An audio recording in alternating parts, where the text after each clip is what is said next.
بسم اللہ الرحمن الرحیم۔ السلام علیکم ناظرین، میں طارق اسماعیل ساگر آپ کی خدمت میں حاضر ہوں۔ میں معافی چاہتا ہوں، کل طبیعت کی خرابی کی وجہ سے آپ سے زیادہ گفتگو نہیں ہو سکی، بس میں نے ایک مختصر سا تبصرہ ضرور کر دیا تھا۔ ناظرین کرام، سچی بات تو یہ ہے کہ جو مولانا فضل الرحمان کے ساتھ ہو گئی ہے نا، اسے پنجابی میں کہتے ہیں کتے والی۔ اس کے بعد بھی اگر وہ اپنی ضد پہ قائم رہیں اور یہ سمجھیں کہ یہ جو پیپل پارٹی یا یہ جو نون لیگ ہے یہ انہیں صدر بنا دے گی، تو یہ پاگل پن ہے۔ ویسے تو جو ہے شیزوفرینیا کے مریض ہوتے ہیں، وہ اس طرح کا کوئی خیال دماغ میں بسا لیا تو وہ پھر ان کی قبر میں ان کے ساتھ جاتا ہے۔ مولانا پہلے اس چکر میں تھے کہ شاید وہ ملک کے وزیر اعظم بن جائیں گے۔ اس سلسلے میں انہوں نے براہ راست بھی امریکنوں سے رابطہ قائم کیا۔ وہ آپ کو جو لیکس تھیں ان میں پتہ لگ گیا ہوگا کہ امریکن جو رپورٹ تھی، انہوں نے کہا جی مولانا نے ہم سے رابطہ کیا تھا، انہوں نے کہا تھا جناب ہمیں بتائیں کیا خدمت ہے، آپ کے اس چکر میں پڑے ہوئے ہیں تو وزارت عظمیٰ جو ہے وہ مجھے دیں، میں اگر آپ کی خدمت میں کوئی کمی کروں تو پھر کوئی اور بات کریں۔ اس کے بعد جب انہوں نے دیکھا کہ یار یہ تو دال گلتی نظر نہیں آ رہی، کیونکہ یہ خود بڑے مطلب کمینے اور گھٹیا لوگ ہیں، یہ تو ہرگز نہیں مجھے وزیر اعظم بننے دیں گے چاہے کیسے بھی حالات ہو جائیں، تو پھر اس کے بعد میاں صاحب نے ان کو چکر دیا ہے صدارت کا کہ ہم آپ کو ملک کا صدر بنا دیں گے۔ اب مولانا سے تو کمیٹی بیچاروں سے چلی، کشمیر کمیٹی، تو صدر وزر کا انہوں نے کیا بننا تھا کرنا تھا، اس لیے ان کا شروع سے ایک ہی ان کو پتہ ہے ایسا فراڈ ہے یہ جو الیکشن، اس میں کوئی ان کے کینڈیڈیٹ کو ووٹ نہیں ملنا، ان کو کسی نے اسمبلی میں نہیں لے کے جانا، ان کو کوئی پروٹوکول نہیں ملنا، ان کو اسی تنخواہ میں گزارا کرنا پڑے گا۔ تو اور 2-3 جھٹکے بھی انہوں نے دیے ہیں ان کو، جب یہ انہوں نے اپنا وہ لاہور میں استقبال کرنا تھا ان کے اسلام آباد والے دھرنے کا جو مولانا نے لگایا تھا، ان کے کارکنوں کے مطابق وہ ختم نبوت کے لیے دھرنا لگایا تھا، عمران خان کے لیے نہیں لگایا تھا۔ وہ یہ کہہ رہے تھے کہ عمران خان جو کہ یہودی ہے تو اس لیے ہم نے اس کے لیے لگایا۔ ناظرین، یہ جو ہوس ہوتی ہے نا، براہمی نظر پیدا مگر مشکل سے ہوتی ہے، ہوس چھپ چھپ کے سینوں میں بنا لیتی ہے جاگیریں۔ کیا علامہ اقبال نے بات کہتی ہے، یہ ہوس جو انسان الہاکم التکاثر حتی زرتم المقابر، انسان قبر کے کنارے پہنچ جائے، ہوس نہیں اس کی جان۔ مولانا کو یہ ہوس لگی، چسکا لگ گیا، پروٹوکول، پراڈو گاڑیاں، گن مین، اور جناب ناشتے میں 15-20 قسم کے کھانے والی چیزیں پڑی ہیں، کھانے میں 25-30 قسم کی پڑی ہیں، رات کے کھانے میں پڑی ہیں، اور بے تحاشا کھانا ہے، اور جناب موجیں ہیں، فرسٹ کلاس کے ہوائی جہاز کے ٹریول ہیں، یہ ہے اور وہ ہے۔ اب وہ مزہ لینے کے لیے وہ باولے ہو رہے ہیں۔ ان کا شروع سے ایک ہی نقطہ ہے کہ استعفے دو اور اسمبلیاں کرو خالی۔ تو وہ پاگل ہیں جو اربوں روپے لگا کے، کروڑوں روپے لگا کے آئی ہیں اسمبلیوں میں، وہ بھائی تمہارے لیے تو نہیں آئے نا کہ تمہیں صدر بنانے کے لیے ملک کا تو اسمبلیوں میں استعفے دے دیں۔ یہ مذاق ان کے ساتھ ہو رہا ہے۔ لیکن جیسے وہ ہوتا ہے نا ایک ڈھیٹ آدمی، یہ مسلسل یہ اسے اپنی سیاست کہتے ہیں، اسے کامیابی کہتے ہیں۔ ہفتے ڈیڑھ بعد عمران خان کو 2-4 گالیاں نکال دیں اور کر دیا۔ یعنی آؤ ان نتائج پہ عبدالغفور حیدری صاحب کا بڑا شاندار تبصرہ ہے، آج جنگ اخبار کے فرنٹ پیج پہ خبر ہے۔ انہوں نے کہا جی پی ڈی ایم کو بھی اپنے گریبان میں جھانکنا چاہیے۔ ان کو تو پتہ لگ گیا ہے کہ یہ ان کے نیچے سے جو کلین کھینچا ہے نا، یہ کس نے کھینچا ہے؟ یہ نون لیگ نے کھینچا ہے۔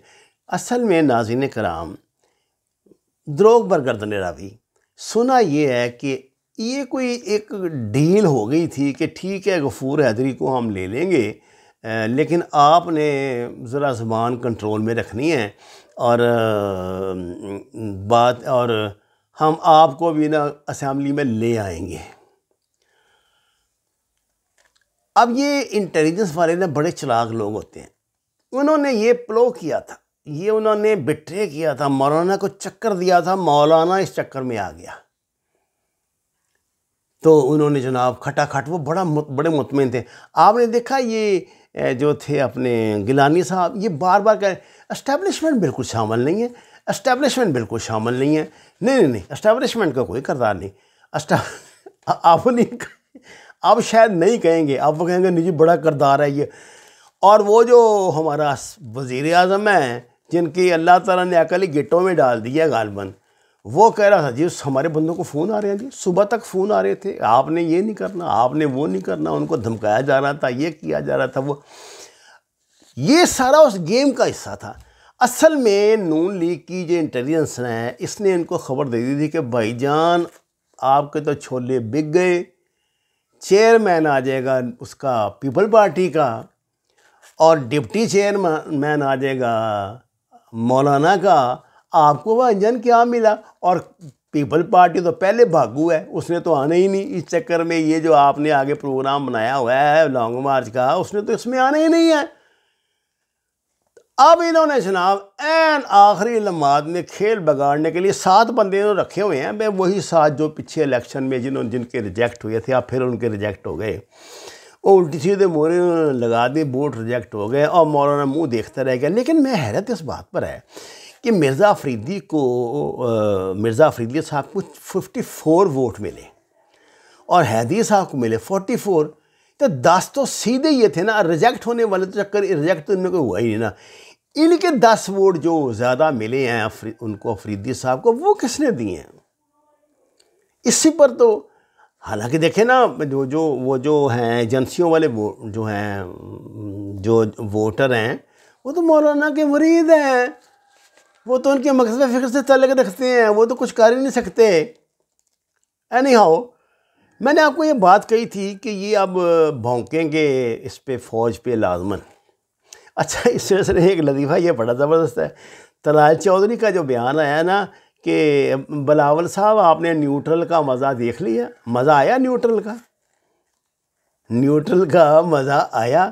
اچھا بلاول نے بڑے اچھا جواب, اس نے کہا کہ بھائی تنظیم سازی میں اس سمزازی نہیں ہو رہی تھی ادھر, یہ جمہوری جدوجہد ہے, یہ تنظیم سازی نہیں ہے. بس آپ کے لیے میرے خیال اتنا کافی ہوگا. پاکستان کے اب اس سینٹ میں غالباً سب سے پرانے پارلیمنٹیرین مظفر حسین شاہ صاحب بڑے باعزت آدمی ہیں. کسی زمانے میں میرے خیال پیپل پارٹی میں ان کا بڑا اثر رسوخ بھی ہوتا تھا. ان کو فاروق نائک, جس کو صرف اس بات کے لیے کروڑوں روپے مہینہ تنخواہ ملتی ہے کہ وہ زرداری کے کیس لمبا کرتا رہے, نئے نئے نقطے نکال کے اگلی تاریخ لیتا رہے. یہاں بھی اس نے ایک نقطے پہ زیادہ بولنے کی کوشش کی جس پہ مظفر حسین شاہ صاحب نے اس کو ڈانٹا اور کہا کہ آپ مجھے میری نہ فرائی سمجھائیں, آپ کو جو اعتراض ہے وہ بتائیں. اور اعتراض ان کا جو تھا اس کا جواب محسن عزیز نے ہاتھ میں پکڑے ہوئے ریٹن کاغذ پہ جو ان کو ملا تھا پڑھ دیا کہ جناب یہ دیکھیں رول نمبر 4 میں لکھا ہوا ہے کہ کینڈیڈیٹ کے نام کے سامنے بنے ہوئے ڈبے کے اندر مہر لگائی جائے گی, جبکہ مہریں ڈبے کے باہر یا کینڈیڈیٹس کے نام پر لگی ہوئی ہیں. تو یہ اردو میں لکھا ہوا ہے, تو اس کے بعد کوئی گنجائش نہیں رہتی یہ رولز اور یہ فلانے یہ تو اس کی تنخواہ بیچارہ اس بات کی لیتا ہے. آپ اس کو اسمبلی میں لے آئے ہیں. ناظرین کرام, نون لیگ کو یہ تو اپنا شوق پورا کر لیا کہ نہ پیپل پارٹی کا چیئرمین بننے دیا نہ مولانا کا. ان کو بھی خطرہ تھا کہ مولانا کی یہ غفور حاضری بن گیا تو مولانا پھر اگلے حصے پہ عمل کروانے کے لیے کہیں ادھر سے چھٹی نہ کر دیا. اب ان کی ساری امیدیں تو ہیں اس سے لانگ مارچ سے, کیونکہ جو ابھی ویڈیو نکلی ہے میاں نواز شریف کی, جس طرح انہوں نے جرنیلوں کے نام لے کے دھمکیاں دی ہیں, انہوں نے کہا کہ آپ نے گالیاں نکالی ہیں اس کو, مریم نواز کو. آپ یہ تو بات جانتے ہیں نا, اتنے گھٹیا تو کوئی اس یہ لیول جرنیل کا نہیں ہوتا کہ وہ گالیاں دیں. اس پہ سب سے یعنی شاہ سے بڑھ کے شاہ کے وفادار جو ہے نا, جنہوں نے بیڑا غرق کروانا ہے اس کا, جس طرح جن لوگوں نے بھٹو کا کروایا تھا نا, یہ جو بندہ ہے نا جاوید لطیف, یہ تو میں اس کی باتیں سن کے مجھے پکا یقین ہے کہ یہ بندہ کوئی انتقام لے رہا ہے مریم نواز سے اور ان کے والد صاحب سے. جتنی غلیظ اور گندی زبان اس نے بولی, اس نے کہا ہے کہ جب بے نظیر مری تھی نا تو زرداری نے تو پاکستان کھپے کا نعرہ لگا کے پاکستان بچا لیا تھا، لیکن ہم یہ نہیں کریں گے۔ آپ اندازہ فرمائیں، اس کتے کی اوقات دیکھیں، یہ ایک شیخو پورے کا معمولی سا ٹٹو جو نجائز پٹرول پمپ بنا کے زمینوں پہ قبضے کر کے بدماش بنا ہوا ہے، اس کی اوقات یہ پاکستان کی فوج کو، پاکستان کو دھمکی دیتا ہے، کہتا ہے کہ مشرقی پاکستان کی تاریخ یہاں دہرائی جائے گی۔ آپ اندازہ کریں، اور میں اس مرحلے پہ بالکل صاف کہہ دینا چاہتا ہوں، آپ اس کا جو بھی مطلب لیں، اگر اس بات پہ اس پر بغاوت کا مقدمہ نہیں چلتا تو with all due respect and apology یہ سمجھا جائے گا یا تو یہ بندہ ڈبل کراس ہے، انٹیلیجنس کے لیے کام کرتا ہے، یا پھر پاکستان کی جو ایجنسیاں ہیں انہوں نے ارادہ کر لیا کہ ایسے غداروں کو کھلا چھوڑ کر پاکستان کا بیڑا غرق کروائیں گے۔